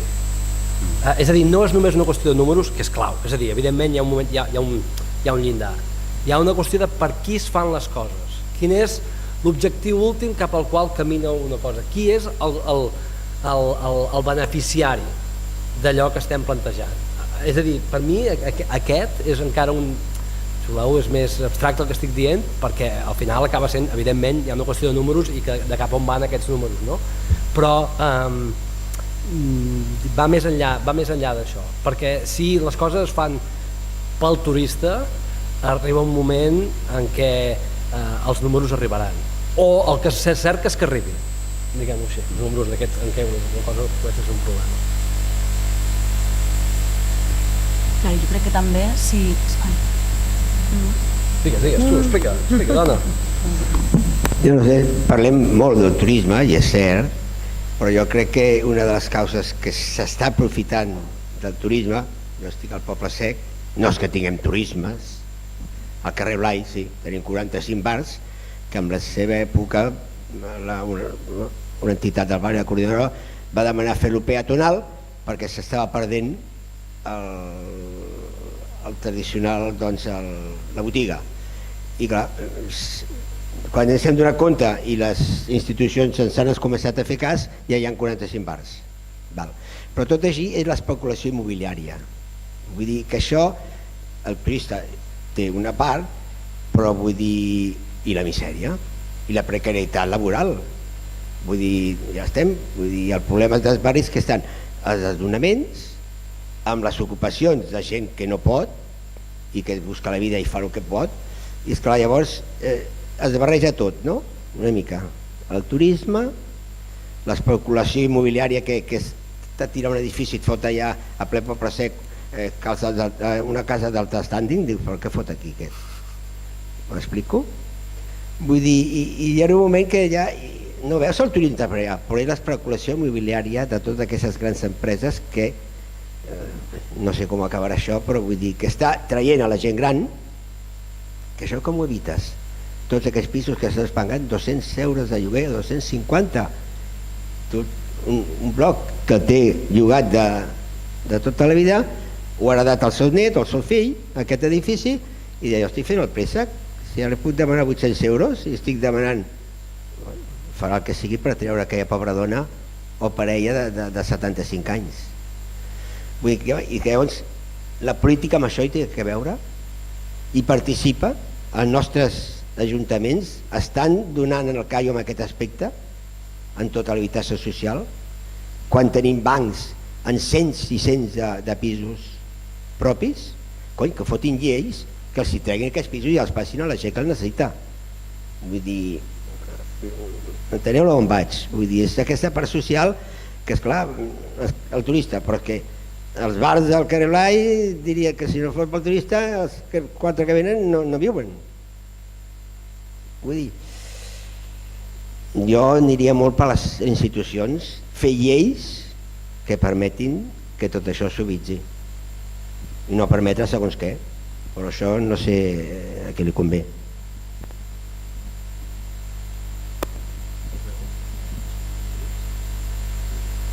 No, bueno, que jo crec que, per exemple, entre barris una de les coses que insistim molt és que n'hi ha uns barris que el seu gran problema és el turisme i n'hi ha altres que és l'habitatge social o que és l'accés a l'habitatge en general, que és comú de tots els barris, però que n'hi ha altres, que n'hi ha barris que no tenen problemes de turisme i sí d'accés a l'habitatge, no?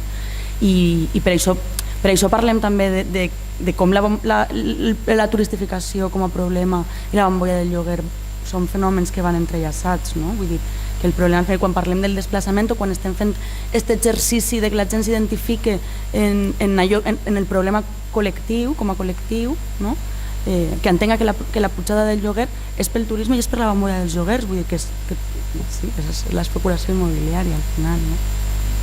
Que estem parlant de, bueno, ho han explicat abans, molt millor.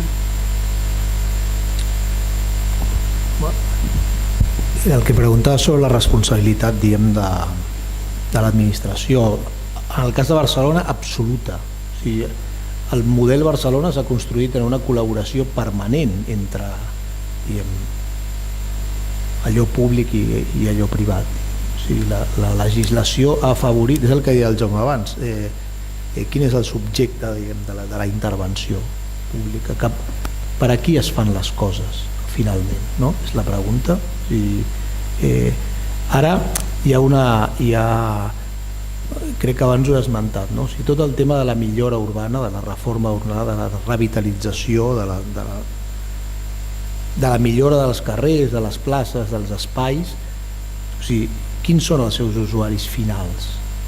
O sigui, té sentit millorar un barri si la gent d'aquell barri no podrà gaudir d'aquelles millores? Com es fa des del punt de vista, diguem, de l'administració pública per resoldre aquest dilema? Perquè, clar, o sigui, abans ho dèiem al cafè, no? Crec que ho comentàvem, els indicadors d'un barri milloren quan se substitueix una població de menys poder adquisitiu per una població de més poder adquisitiu? amb millor capacitat de consum, millor renda per càpita, més esperança de vida. Home, clar, sí. Un administrador públic podrà dir jo, aquest barri era així i ara és molt millor segons quins indicadors. I en el cas de Barcelona ha sigut pornogràfic aquest tipus de col·laboració en la construcció d'un model que ha arribat, no sé si a un punt de no retorn, però que com a mínim ha arribat a que es generin aquest tipus d'espais des de fa 4 o 5 anys, on permanentment molta gent és convocada a reflexionar sobre la petjada no precisament positiva de la turistització, i crec que en aquest sentit hi ha una responsabilitat molt gran com a ariet del que seria l'administració pública, del que després és tot el desplegament de la inversió privada. I o sigui, hi ha un sociòleg anglès que es diu Smith, ara no recordo el nom, que parla d'un autèntic règim, diguem, polític públic-privat a Barcelona, que és el que ha construït el model i del qual no se n'ha desempallegat ni l'actual govern, o sigui, perquè no és fàcil, diguem, o sigui, canviar realment la política i governar contra el poder que té, diguem, tota aquesta, diguem, gran estructura transnacional que el que fa és especular i, diguem, i acumular. Crec jo. Per afegir només, estic plenament d'acord amb la vostra intervenció. Precisament per això crec una miqueta tots el que hem estat dient, és a dir, es tracta de veure quin rol juga el turisme dins els vertaders problemes que són l'especulació immobiliària i, com vostè ha dit, la misèria. És a dir, i també el turisme hi juga un rol, en el sentit que els sous que es paguen al turisme, per exemple, són bastant miserables sovint, no? És a dir, es tracta de veure això, no de culpabilitzar el turisme, perquè si no, el que diu l'Andrés de que això pot traduir-se en actituds, diem, xenòfobes, essencialitzadores, etc., el risc hi és, no? De dir, el problema som nosaltres contra uns altres, i aquest tampoc no és la cosa més. I després jo voldria dir una altra cosa que sempre que la dic la gent em critica molt, però crec que és important que en siguem conscients. No sé si dir-ho molt provocadorament o no gaire provocadorament. Ho diré no gaire provocadorament. A Barcelona els preus són molt cars de sol si els comparem amb el que la gent té, amb el que la gent guanya, amb el que la gent pot pagar. I aquesta hauria de ser la comparativa. Si ho comparem amb altres ciutats amb les que Barcelona vol competir, a Barcelona els preus del sol no són cars. I això el que vol dir és que el marge potencial d'increment del preu és alarmantment gran, al meu entendre. Quan jo vaig anar de Barcelona a Toronto l'any 2007, vaig trobar que a Toronto els preus eren una mica més baixos. La bombolla immobiliària, no sé si ho sabeu, però a Canadà no la va afectar. Llavors Toronto es va convertir en un lloc que va atreure molta inversió, perquè el problema és que hi ha molta gent que té molts diners i no sap on posar-los. És que, de veritat, és que hi ha més diners que llocs on posar-los, és així de fort. I Toronto es va convertir en aquell lloc d'atracció. Avui en dia, els preus a Toronto són molt més alts que a Barcelona. Probablement el doble. Depèn del lloc de Barcelona i depèn del barri de Toronto, òbviament. Això en 10 anys. No estic dient que els preus es doblaran d'aquí 10 anys a Barcelona, però el que estic dient és que com que tot depèn amb què ho comparis, i els inversors no comparen el preu de l'habitatge amb el que guanya la gent que viu a Barcelona, sinó amb el que guanya aquells que estan interessats a comprar-los. Visquin on visquin, siguin d'on siguin, no? I per tant, evidentment, només l'activisme, però sobretot la regulació des de lo públic, hi ha de ser una regulació molt decidida i evidentment no pal·liativa, vull dir, s'ha de parlar d'expropiació i coses d'aquestes, pot arreglar-ho. Agafo paraula. Moltes gràcies per la xerrada, ha sigut molt interessant. A més, no sé, per mi s'han tocat tots els pals, vull dir, és que quasi no es poden tenir preguntes perquè heu parlat de tot, no?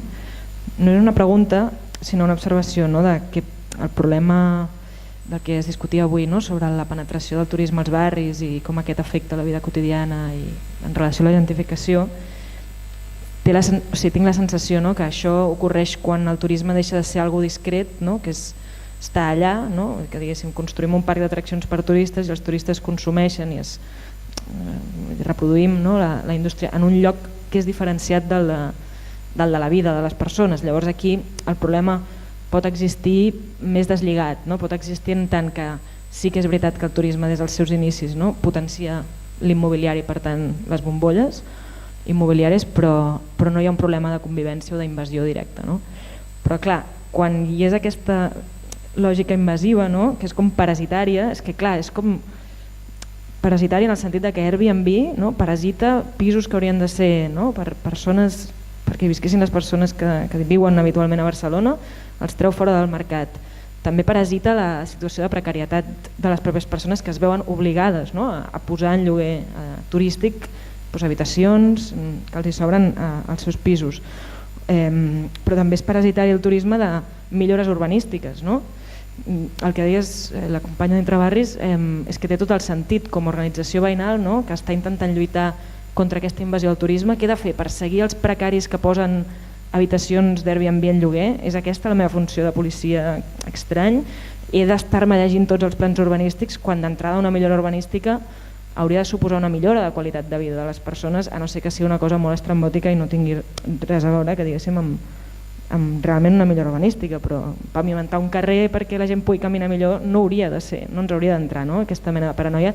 I l'última ja és, que a mi em passa, no? Que és quan estàs consumint aquests espais que tu dius, hòstia, això és lleig i per tant aquí no m'hi trobaré turistes, i tu li comences a agafar el gust a allò que diguéssim decadent, però és que el turista també, hi ha com unes lògiques culturals. Jo tenia una intuïció contra els hipsters i és això, és la lògica cultural que agafa gust per lo decadent i o allò que consumeixen, no? els habitants de la ciutat. Llavors és com que mai deixa d'empujar-se aquesta frontera de possible mercantilització o d'espais que diguéssim de l'espectacle turístic, no? I no sé, he compartit un malestar més que res. Però també, és a dir, i com a potser resposta a les preguntes que llançaves, no? De com des de les organitzacions veïnals ens posem en segons quines qüestions, doncs, amb aquest tipus de parasitismes jo crec que ens hem de desprendre d'aquestes paranoies, no? I no sé, a no ser que hi hagi un pla urbanístic que digui anem a privatitzar tot l'habitatge públic, doncs sí, no? Evidentment que això no, però no sé, jo per exemple hem d'estar pendents de si es fa una superilla no sé on o no sé què, és a dir, no ho sé, no sé si és la nostra funció o la funció realment és protegir l'estabilitat residencial, no? A nivell potser més d'habitatge dels veïns que encara hi són i afavorir que n'hi hagi de nous que puguin entrar, no? Regulant preus, fent contractes estables, no sé, habitatge social, aquestes coses. Ja està. Clar, en el cas, per exemple, de Ciutat Vella, una de les coses de revisar plans urbanístics és perquè just enguany estaven redactant el Pla Especial de Protecció de Ciutat Vella, igual que feren el Pla Especial de Protecció del Cabanyal, que prèviament a redactar-ho havien fet un suposat procés de participació, i dic suposat perquè les companyes i els companys que havien participat havien insistit molt en els problemes d'habitatge i els problemes de turisme que n'hi havia en el barri, i quan apareix l'esborrany del pla, que vam estudiar-se perquè teníem sospites de que no anava a recollir aquelles qüestions que s'havien dit des del procés de participació, trobem que no diu absolutament res de 70 llicències d'hotel que estan en l'aire, que no se sap si se van a donar o no en Ciutat Vella, vull dir, 70 són moltes llicències d'hotel, no diu res de la normativa, de com se va a regular aquesta normativa d'apartaments turístics, i no diu res de l'habitatge públic ni l'habitatge social, no? Per tant, era com, clar, la manera de protegir i poder viure de la gent del barri passa també per aquestes qüestions, no? Que és la doble feina, el triple o quàdruple, els alter egos diferents que tenim totes al final quan estem militant, que està bé perquè moltes vegades, si no som juristes i urbanistes, tenim amics i amigues que ho són, no? Als que els podem consultar en algun moment donat.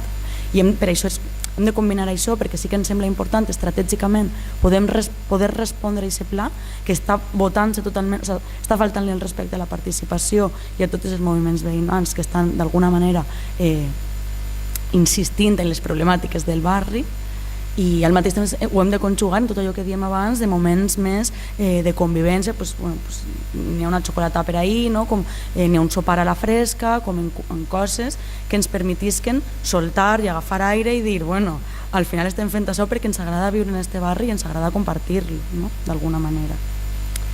I després, en allò que dius de, tu ho has dit així de passada, però que moltes vegades, jo crec que enlloc també en el que estàvem dient abans, de les persones que es veuen obligades a entrar en Airbnb per la precarietat, bueno, al final és una manera més d'estar invisibilitzant el problema real, no? I d'estar responsabilitzant individualment de la precarietat a cadascú i a cadascuna, no? Que entrem en aquesta lògica de, bueno, és l'únic que puc fer, que està clar que és tot molt complex, però estem una i una altra vegada en cadascuna de les qüestions per les que ho anem abordant, tornem a caure en la responsabilitat individual d'allò que ens passa en el barri que habitem, en la vida que tenim, en els treballs que tenim, en els sous, per ahí també, això també és una reflexió que tenim, que entrellaçar-ho tot és complex. No sé si voleu afegir. No, jo afegiré una cosa, però no té a veure amb el que has comentat, avui estic xerraire. Quan hi ha no sé si ho sabeu, i és probable que no ho sapigueu, i per això ho dic, diguéssim, l'alcalde de Palma, que és de Més, l'alcaldia és compartida, però el que ara és alcalde és de Més, del PSM, vaja, del Partit Socialista de Mallorca, ha prohibit Airbnb els pisos i ara l'hem posat una demanda per prevaricació.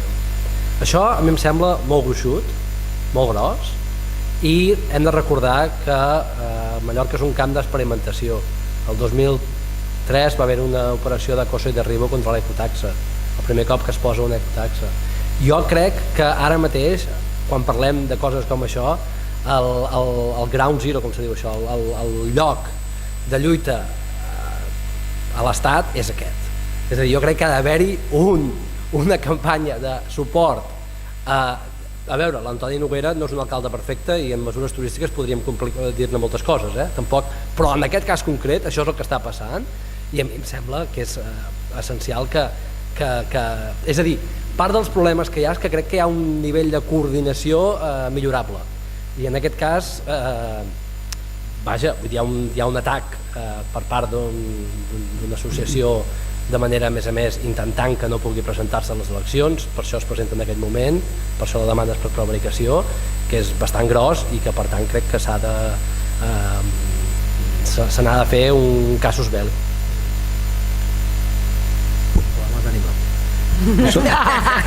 Sobre coses, dic, per no donar la sensació que tot està perdut, vaja, que ni molt menys. A Barcelona, un lloc on jo crec que és important percutir és el Consorci Turisme de Barcelona. És una mica Mordor. I és la plasmació d'aquest procés de col·laboració permanent entre allò públic i allò privat. És la encarnació d'això. I de com al final els interessos, diguem, del capital acaba subsumint la possibilitat d'acció pública.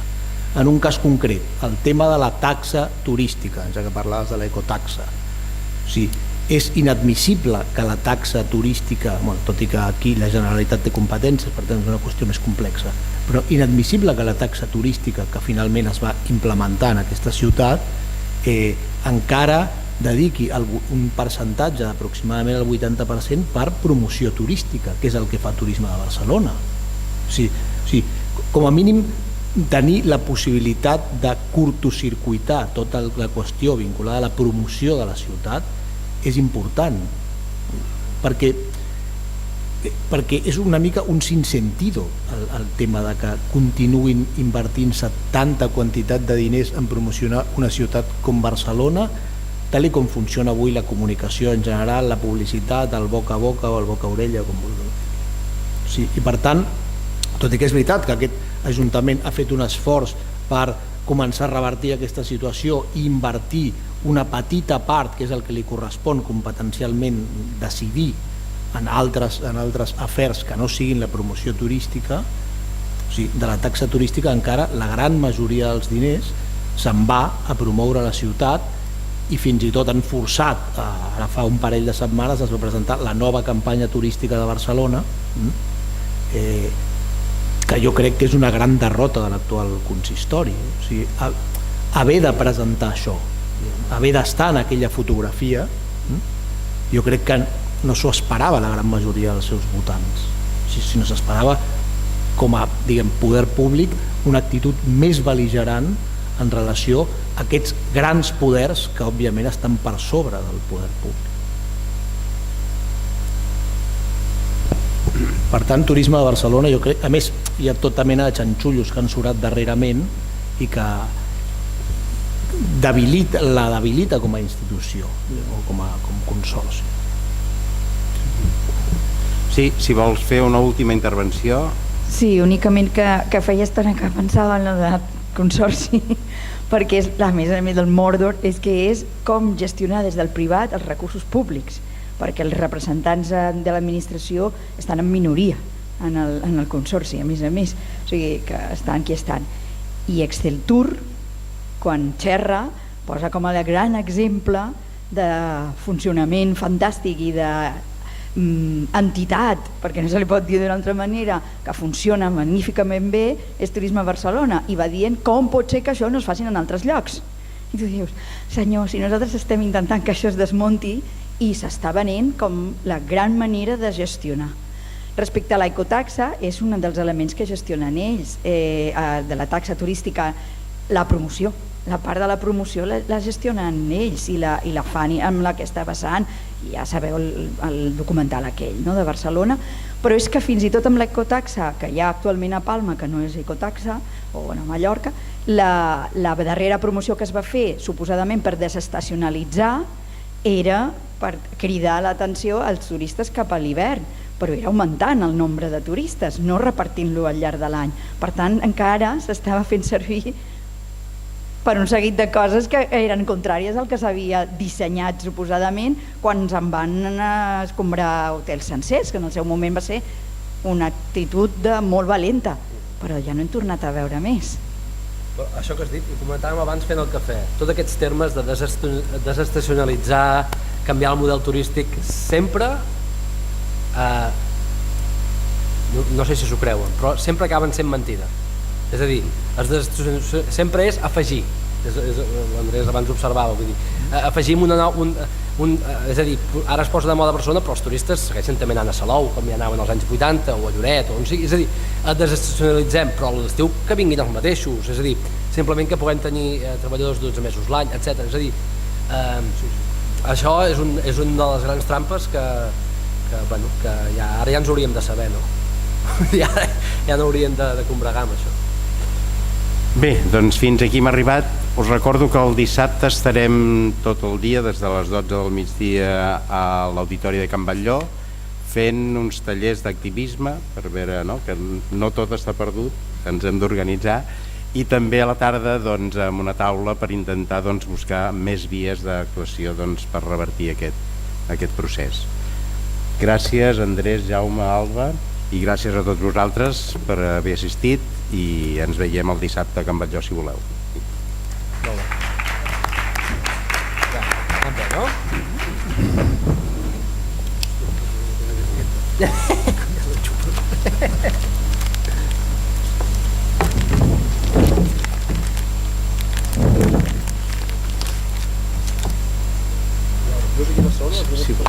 Si voleu una mica de... Pues vaig aprofitar i vaig vindre ahir i així m'he visitat una amiga. Puc fer una foto? No m'he pentinat. La s'ha recuperat per l'any.